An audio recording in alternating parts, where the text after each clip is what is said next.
Experience the epic series that the world is watching and raving about. Catch up or relive the first 3 seasons of Game of Thrones, now on HBO On Demand, and watch back-to-back episodes anytime on your schedule. This year, join the Legion of Followers and enjoy past seasons of Game of Thrones, plus the premiere of Season 4 on April 6th on HBO. Don't miss out. Sign up for HBO and get free access to HBO On Demand. The Defense Force Commodore defends government's multi-million-dollar investment in ships at a time of strained finances. Legal issues delay Cuban abuse hearings. The Prime Minister hints at the upcoming liberalization of the telecommunications market, a chance to give a unique piece of art to the Pope, and a 9-year-old girl gives back to classmates in need. We have those stories and more coming up tonight. Good evening, Bahamas. I'm Christina McNeil, and your MB12 starts right now.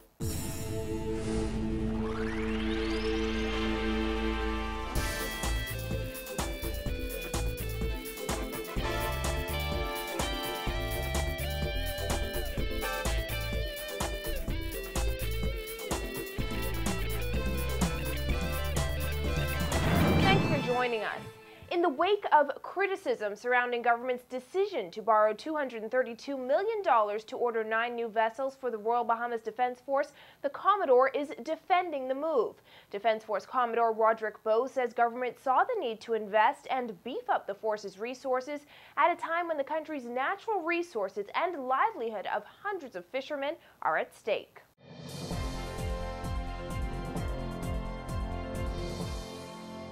The Bahamas is an archipelagic nation. 95% of the Bahamas is made up of water. There are so many resources in that water, and if we can't protect it, others will come in and try to take it away from us. And we have to protect it. We need the resources to do so. I read an article where several $1 million of products are being exported from a country that don't have banks the size that we do. Actually, their banks have been fished out. So where are they getting those resources from? Possibly here in the Bahamas. So we must be able to protect those resources and to allow our fishermen to have a livelihood for years to come. Bowe suggesting that other countries are reaping the Bahamas' natural resources while areas remain unprotected by the Defense Force's current fleet. He is not the first to come to government's defense in response to public criticism of government borrowing at a time when many are concerned about the current state of government's finances. Minister of State for Finance Michael Halkitis explained the decision was made partly because of the call issued by local fishermen to provide more resources to protect them from poachers and to crack down on illegal immigration. Bowe says the situation has become so desperate that some once booming fishing grounds in the Bahamas now look like deserts due to overfishing. We've been given reports that in the Great Bahama Banks, in the southern part of the Great Bahama Banks, it's been turned into a marine desert because the methodology used by those fishermen are destroying and depleting the resources that are there. And we must have some input in curtailing that. Government earlier this month signed a contract with Dutch shipbuilders, dam and shipyards for the sale, building and delivery of 9 new vessels. This as government also executes a contract for port works at the Coral Harbor Base in New Providence, Gun Point in Ragged Island, and Matthewtown in Great Inagua. Bowe says the investment in the Defense Force has been a long time coming and will put resources in the right place. It's been a long, drawn-out process. Before I took office, it started. When I took office, we made sure that it continued. And with both governments, they were in agreement with we were pleased that they were in agreement with the presentation that we made to Cabinet. And it was just a matter of time it being signed off. Now, I must admit that I never expected to get so much of that money. Beefing up the Defense Force's fleet is just one aspect of the single largest investment in the force's history, known as Project Sandy Bottom. That project also calls for a major increase in manpower to run the additional vessels and bases as they come on stream. The first vessel is expected to arrive in the Bahamas before summer. Well, Cuban Ambassador Ernesto Guzman today giving some insight as to what is causing the delay in allowing the former Cuban detainees involved in last year's abuse scandal a chance to testify. The trial investigating those claims began last November following months of international outrage over alleged abuse at the Carmichael Road Detention Center. Dana Smith reports. The Cuban ambassador said legal issues, not politics, are to blame for the delay in getting the former detainees on the stand. And he reaffirmed his prior pledge that one way or another, the men will testify. I am not an specialist, but there are some legal issues also that you have to take care in that sense, you know. So I think that those are technical issues that at the end of the day we will resolve it. But it's not nothing with politics or something like this. It's just technical issues. The men in question, Jordan Cantero and Alexander Vasquez, were detained at the detention center last year and are two of several detainees who were allegedly abused at the hands of Defense Force officers following a reported attempted escape from the facility. Details and photos of the alleged abuse were documented in a leaked report, and the alleged abuse sparked months of protests, including a hunger strike by a Florida-based group over the issue. A closed hearing was announced to investigate the issue back in September, and it officially started in November. However, the following month, the trial was delayed pending testimony from the detainees involved. Guzman said today officials are still working on a way to allow the former detainees a chance to tell their side of the story. He said various options are being considered. Different options, like for example the rogatory commission. This is a common legal process too. We have also some person that they could travel to Cuba and have the interview there. We have also the option that they come here, but we are now working on that. The most important thing, I think, is at the end of the day they will be able to testify. So this is the most important thing. You know, it could be one way or for the other, but the most important is that they testify and they said their version about the issue, you know. So I think that over at the Defense Force base where the hearings are being held, the Commodore said morale has not been affected by the allegations and the ongoing trial. I can't say that morale has been affected by it. I think persons, when they would have read and saw the news reports, that may have affected them somewhat, but I don't think those who are working should have any reason for concern. And so I was not affected by it. I was not overly concerned that it affected my morale, because our job still had to be carried out. And allegations have to always be investigated. And so the process is there and it continues. So far, 23 people have testified in the hearings, according to attorney Wayne Monroe, who represents 5 Marines accused of abusing detainees. His clients deny the allegations. Reporting for NB12, I'm Dana Smith. Very shortly, the country will have more than one telecommunications service provider to consider, according to Prime Minister Perry Christie. The Prime Minister spoke briefly today on the upcoming telecommunications market liberalization while opening the 3rd Caribbean Conference on the International Financial Services Sector. After the conference experienced brief technical difficulties in connecting with the Prime Minister of Antigua and Barbuda via video phone, Christie had this to say. Let me remind the country that effective tomorrow or at midnight tonight, the government of the Bahamas is free and at liberty to proceed with liberalization of the communications sector, so that those of you who are stuck with one provider could anticipate having the options very shortly. Christie once again defended international financial centers in the region, quoting at length a former speech he made at the United Nations General Assembly last year.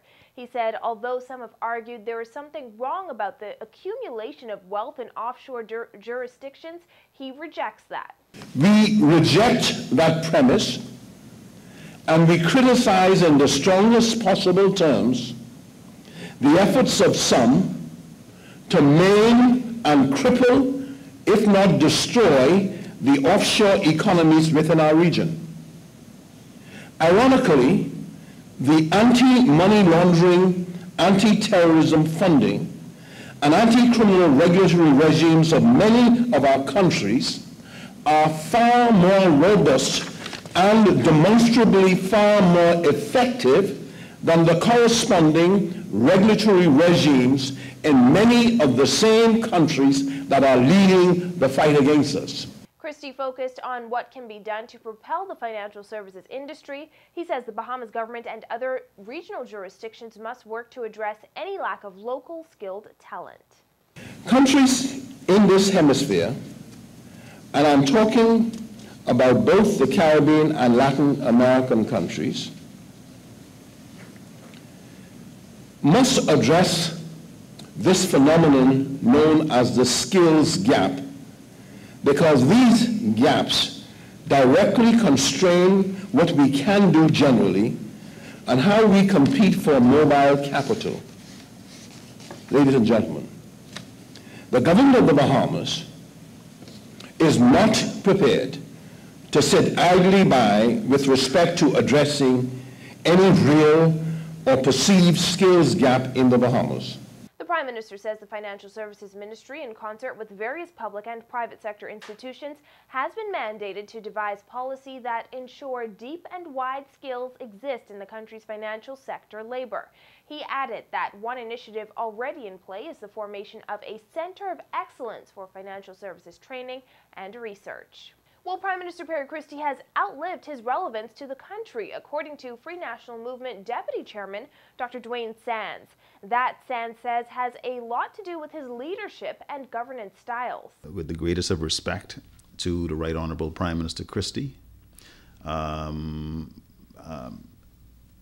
he is old school.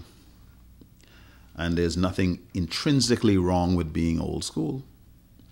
It's just that we are no longer in an old school environment. Dr. Sands says he believes that the Progressive Liberal Party's leadership will have to be wrenched from Christie's hands, and a new leader must be willing to take risks and try something new. But Sands' criticism was not limited to the office of the Prime Minister. It also extends to his cabinet. But we can't allow the old school to drag us down and keep going down while we see the country plummeting. At some point in time, you got to say, it's time to send in a substitute.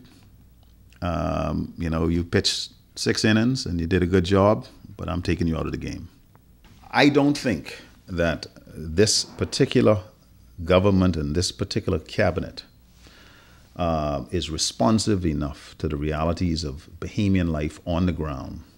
They seem like deer in the headlights, just shocked that all the talk and all the promises didn't just miraculously come to fruition.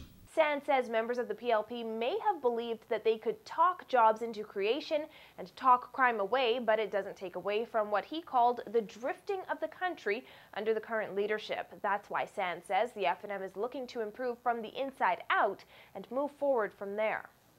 You got to be willing to discard the old. And some of the individuals that you would ordinarily carry with you, they are an impediment to progress. They've made unbelievable contributions. They are not to be thrown on the waist heap, but they should be revered for what they've done. But we tell them to sit down. We're going in a different direction now. The Free National Movement is involved in significant introspection and rebuilding.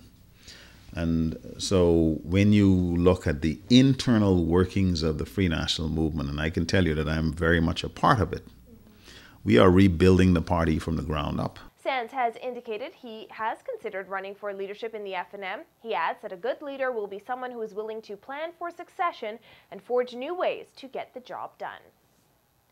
And Financial Services Minister Ryan Pinder today hit back at criticisms the government has not been transparent enough about its plans to join the World Trade Organization. It was previously revealed in Guardian Business that government must lower its tariff rates immediately upon joining.